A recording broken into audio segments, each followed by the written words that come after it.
So explaining autism is fairly easy.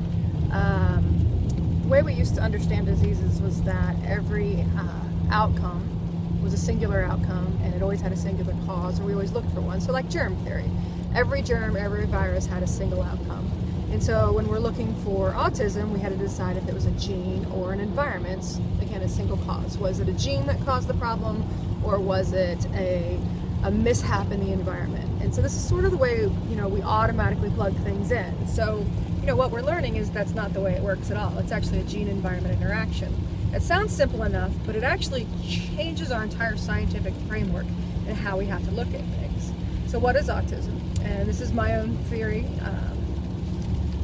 You could say it's speculative, but it has a lot of research behind it, and it really makes sense of all the evidence that's out there, puts all the puzzle pieces together.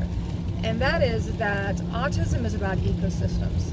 So it's about ecosystems going out of balance and having their own sets of stress and stress dynamics. We classify it as autism because on a fundamental level, when we have problems with stress, we have problems with taking in too much information, which is going to give you social problems, repetitive problems.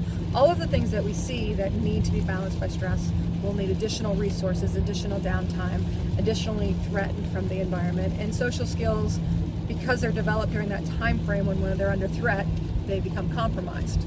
Many of the neurological issues become compromised.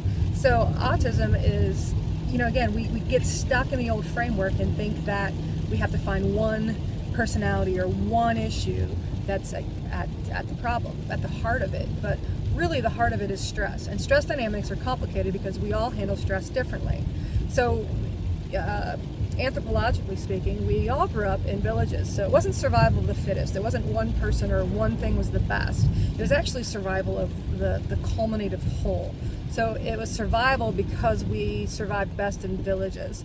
So these villages consisted of mostly socially oriented people. We're all socially oriented to some degree, but some people are specialized in this capacity.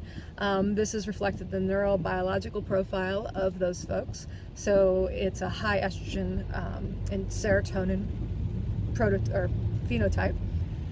And a phenotype is basically the way your information in your brain is set up is reflected in your neurochemistry, which is reflected in your stress reactivity. Stress here is just information that we find important in our environment. So your stress reactivity is going to be different than my stress reactivity, depending on our roles were in society. So in society and different personality profiles, and there's a lot of science behind it, and there's lots of different ways to slightly categorize it differently, but they all sort of overlap with each other. The 5-factor model, one of my personal favorites is Michael Lesser's. But what it tells us is that we had a majority of people, majority being 40%. So the 40% is a large group compared to the other groups that were more dispersed, the peripheral personalities. So the social group was the 40%. And then we also had people that were hunters, and then we had people that gathered. We had people that were artisans that developed skills and stress awareness that were detail-oriented and manual dexterity, so they're very dexterous.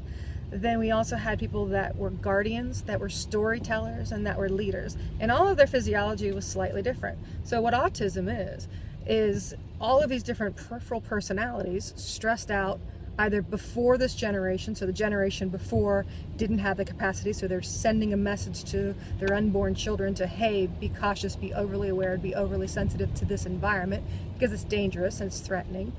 And so we have what's going on now is basically a stress unbalancing, and so we have an epidemic of autism. Now autism has always been here because it's really in the phenotype, and it's really in the fact that we had our expectations that the average would represent the whole. It would be the average representation. But when you take an average person, that average person, their physiology, represents the social-oriented person. So what it's really doing is saying everything we've done in science for the last 100 years, we have to restart and revamp and relook at it from this other perspective because that base assumption, the average assumption, was wrong.